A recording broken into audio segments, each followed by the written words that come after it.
Well, this week marked the primary election here in Duluth, where civic-minded residents threw their hats in the ring and ran for city council or even for mayor. Congratulations to those who moved on and also to those who cared enough about their city to run for office. Others may not want to make the commitment it takes to run for an office, but still, some want to be involved in city government in some fashion. Now, if that sounds like you may want to consider applying for a city board or commission. And here to tell us more about those opportunities is Alicia Kozlowski, Community Relations Director for the City of Duluth. Thanks for being here, Alicia. So, your title, what does your job entail? That's a great question.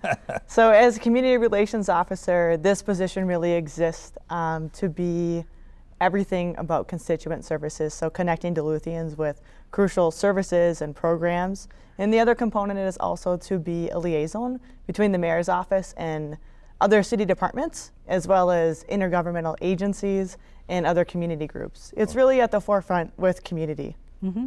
Talk about some of your personal connections to the community.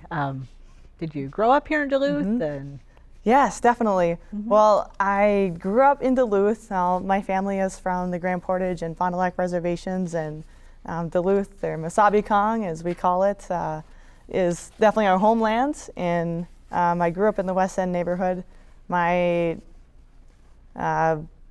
family grew up like right above Johnson's Bakery and kind of out in West Duluth as well. So definitely a homegrown. I love this community. I love everything about Duluth. And I went to college at UMD for my undergraduate, and then I went on to get my master's of business administration at St. Scholastica. And you've been a busy lady. Yes, definitely. I think that's why this position works so well, is because I want to do all the things in life. And so I do a lot of running. I run with the Quapac, which is an Indigenous women's running group. I play broomball and hockey and soccer with all the community groups. It's all about connection for me. Now, you've been on the job for about 6 months. Tell us about commissions and the different boards in the city that perhaps still need to be filled. There may be some vacancies that people can actually apply for. Yeah, that's a great question too. Our boards and commissions is definitely a big component of the work that I do, is helping the staff and make sure that our boards and commissions and authorities as well are representative and reflective of our Duluth population. And that's one of the points of joy in my position, is working on boards and commission. We have over 30 of them, and our newest board is the Energy Commission, which was just newly created by the City Council. And it's one of the best ways to get engaged, to have your voice heard. It's really open to anybody who is looking to use their time and talents to improve the quality of life. And so we have just tons of them, and to be able to access and see all of the openings, would love for folks to be able to go to duluthmn.gov/boards-commissions. Sure.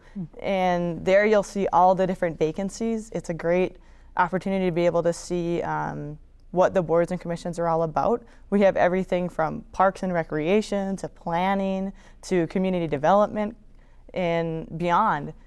And so one of the things I hear a lot is, what if I screwed up, and what if I don't have time? And so some of those things we're working as an internal staff and in collaboration with different folks who are currently serving on boards to really help make boards and commissions open and welcoming to everybody. And because it does take a little bit of time, but it's maybe once a month, depending on the board. And then not every board always meets through the summer. So it's not necessarily a huge time commitment. And then also the what if I'm not qualified piece. We have tons of staff and your fellow residents who serve on the boards and commissions who are more than willing to help ease you into it. And so really it just comes down to finding the right composition of folks from across the city. What's your diverse background and experience? We welcome all of it and encourage anybody to apply. When you look kind of across the city at the boards and commissions with an eye toward engaging diverse voices and diverse perspectives, how do you think Duluth's doing on that? Yeah, that's one of the huge focus areas, and one of the things that I'm so proud about working at the city is that we stop and say it's about fundamentally asking different questions. And so whose voices are there and whose voices are not. And sometimes it's not even about whose voices are at the table so much as resetting the table. And so looking at access and how it is that we recruit, how we do engagement and outreach, and going out to folks to be able to tailor it to a different audience who maybe otherwise wouldn't know about a board or commission, or you don't know somebody who served before. And so then you don't necessarily see yourself reflected or see a path for you to be on a board and commission. Actually, that's how I came to the city, is through the Community Development Committee.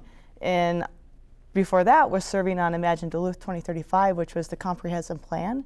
And so I always go back to that document because that came out of co-creation, co-investment with community, and all embedded with fairness of here's the ways that we want to engage and to move us forward. So does the board that you've applied to sit on, is it that board then that determines if an applicant is qualified? Yeah, so the process for being able to be appointed is what you're talking about. Right. So yeah, the mayor makes the appointments, and so if you go on and apply to a board, then our staff who staff the board will review the application, and then we'll also then send it on up to Mayor Larson for review, and then it does have to go through council resolution for the appointment.